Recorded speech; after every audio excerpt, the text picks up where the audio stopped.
কেন পাচ্ছ না কেন? বড় লাঠিটা নাও। এটা না তো, বড়টা নাও, বড়টা নাও আবু, বড়টা নাও।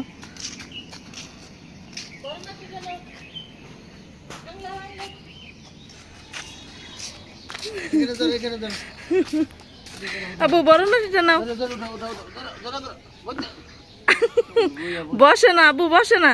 ধরো লাঠিটা নাও। কাকে পিটি দিবে লাবিদ?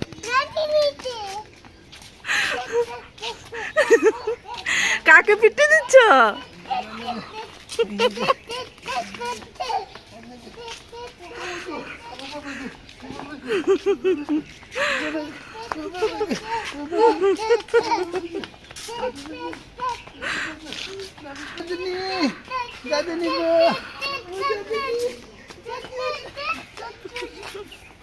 আম্মুকে পিটি দিবে তুমি? হ্যাঁ, তুমি পচা হয়ে গেছো। হ্যাঁ, যে সবাইকে হাই বলে দাও, আসসালামু আলাইকুম বলে দাও। বউ দাও, লাঠিটা দিয়ে দাও। আর পচা কাজ করো না, আসসালামু আলাইকুম দাও সবাইকে, আসসালামু আলাইকুম বলো। আর সুন্দর করে দাও, সুন্দর করে বলো, বলো আসসালামু আলাইকুম বলো। আব্বু বলো, সুন্দর করে বলো, এদিকে এদিকে তাকিয়ে বলো, বলো আসসালামু আলাইকুম বলো। আসসালামু আলাইকুম। তো আব্বু সবাইকে হাই বলে দাও। হ্যাঁ, এখন আমরা কি করব? রান্না করব আব্বু, বলো বলো, এখন আমরা রান্না করব। সবাই চেপে যাও, রান্না করবো এখন। হ্যালো বন্ধুরা, সবাইকে আসসালামু আলাইকুম। আশা করি সবাই ভালো আছেন। লাবিদ মম কিচেন আপনাদের সবাইকে স্বাগতম। তো বন্ধুরা, আজকে আমি কি কি রেসিপি করব সেটা তোমাদের এক পলক বলে দেই। ছোট বাইল্লা মাছ দিয়ে টমেটো আর পেঁয়াজ দিয়ে একদম ভুনা, আর এটা হচ্ছে বেগুন ভাজি, আর হচ্ছে ইলিশ মাছ ভাজা। তো চলুন রেসিপিগুলো শুরু করা যাক। হ্যালো বন্ধুরা, সবাইকে আসসালামু আলাইকুম। আশা করি সবাই ভালো আছেন।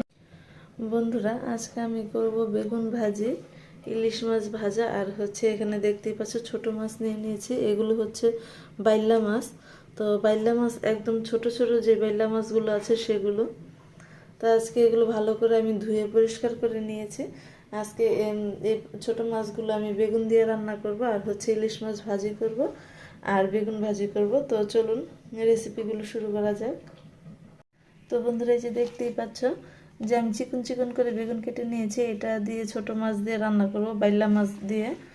ঠিক এরকম চিকন করেই কেটে নেবে, তাহলে মানে খেতেও ভালো লাগবে, আর শুধু বেগুন মনে হবে না, মাছটা যা আছে সেটা বোঝা যাবে। আর এখানে ইলিশ মাছটা কেটে নিয়েছি। দেখতেই পাচ্ছি ইলিশ মাছটা একদমই মানে আজকের ইলিশ মাছটা এত ভালো, একদম তেল তেলে। অনেক সময় ইলিশ মাছে কিন্তু তেল থাকে না অত বেশি। তো ইলিশ মাছটা খুব ভালো হয়েছে, আশা করি ভালো লাগবে ভেজে খেতে। আর এখানে বেগুনগুলো কেটে নিয়েছি গোল গোল করে। এখন এগুলোতে লবণ হলুদ মরিচ সব কিছু মেখে নেব। আর এখানে তো ছোট মাছ ধুয়ে নিয়েছি। তো চলুন বেগুনে আর মাছে আমি লবণ হলুদ মরিচটা মেখে নিই, তারপরে অন্য রেসিপিগুলো শুরু করব। বেগুনের ভিতর দিয়ে দেব লবণ, দিয়ে দেব মরিচের গুঁড়ো,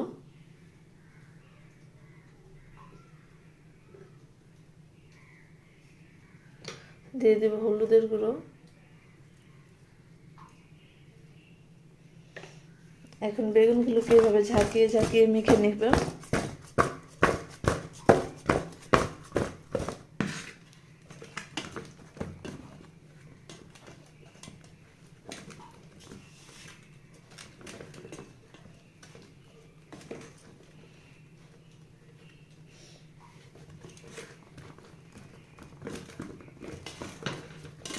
তো বন্ধুরা, বেগুন ভাজা খেতে কে কে পছন্দ করেন, বেগুন ভাজা আর ইলিশ মাছ সাথে, তো অবশ্যই কমেন্ট বক্সে জানাবেন। আমাদের তো এটা খুবই ফেভারিট একটা খাবার। বর্ষার সিজন আসলে বেগুন ভাজা আর ইলিশ মাছ খাবো না সেটা তো হয়ই না। তো আশা করি আপনাদেরও ভালো লাগে বেগুন ভাজা ইলিশ মাছ। এই বেগুনগুলোকে আমি ভালো করে মেখে নিয়েছি। এখন আমি ইলিশ মাছের ভিতর দিয়ে দেব লবণ। ইলিশ মাছে কিন্তু লবণের পরিমাণটা কম দিলেই ভালো হয়, অত বেশি লবণ প্রয়োজন হয় না। দিয়ে দেব গুঁড়ো মরিচ, দিয়ে দেব হলুদ গুঁড়ো,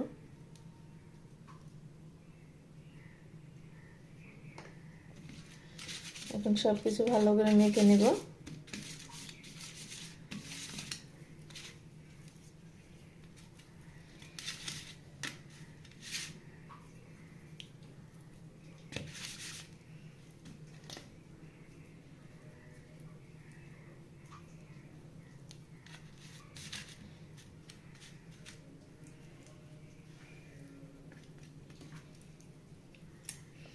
তো বন্ধুরা, ইলিশ মাছের যে যে কাঁচা থাকে এগুলো কিন্তু আমরা ফেলে দিই না, এগুলো ভাজলে খেতে খুবই ভালো লাগে। আসলে ইলিশ মাছের কোনো কিছুই ফেলানো যায় না, শুধু আঁশ ছাড়া।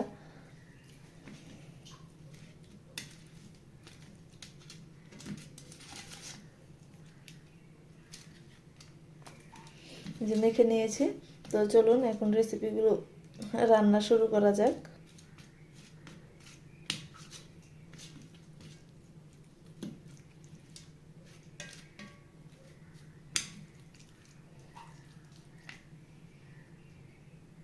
তো বন্ধুরা, এই যে দেখতে পাচ্ছেন আমার সোনা বাবা সকাল থেকেই সে রেডি আমার সাথে রান্না করবে। বাবু ধরে না, ধরে না, ধরে না বাবা।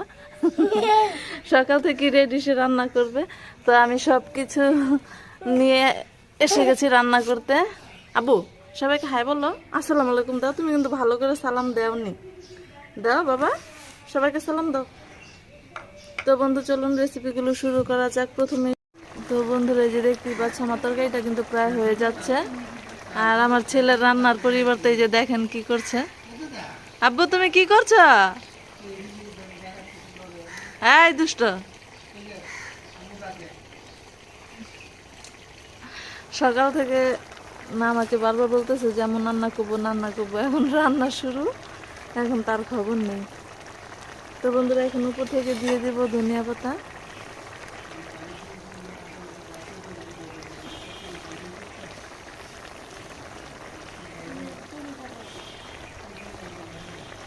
তো বন্ধুরা, দেখতে পাচ্ছেন আসলে তরকারিটা কিন্তু খুবই মজা হবে, দেখেই বোঝা যাচ্ছে। কারণ একদমই বাইলা মাছ বা ছোট মাছ খেতে খুবই ভালো লাগে এমন করে শুকনো শুকনো করে। আর ধনিয়া পাতার দিন, এখন তো দেশি ধনিয়া পাতা, খেতেও ভালো লাগবে আশা করি। তো আমি আর একটু শুকিয়ে নেব হালকা, তারপরেই নামিয়ে নিব।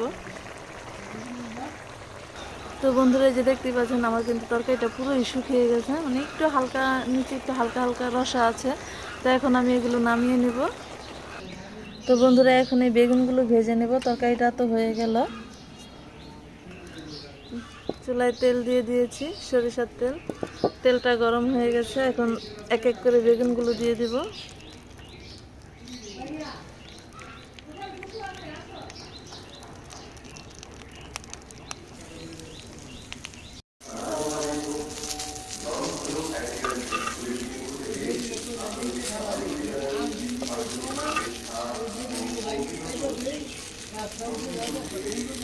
তো বন্ধুরা, এই যে বেগুন ভেজে নিয়েছি, এখন আমি ইলিশ মাছগুলো ভেজে নেব।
তো বন্ধুরা, এই যে দেখতেই পাচ্ছ মাছগুলো ভাজা হয়ে গেছে, নামিয়ে নিয়েছি। আর বেগুনও ভাজা হয়ে গেছে, এদিকে আমার তরকারিটাও হয়ে গেছে। তো বন্ধুরা, সম্পূর্ণ ভিডিওটি কেমন লাগলো অবশ্যই কমেন্টস বক্সে জানাবে। ভালো লেগে থাকলে সবাই লাইক কমেন্ট শেয়ার করবে, সাবস্ক্রাইব করবে এবং বেল আইকনে ক্লিক করবে। তো আজকে এই পর্যন্তই, সবাইকে ধন্যবাদ ভিডিওটি দেখার জন্য। আসসালামু আলাইকুম, আল্লাহ হাফেজ।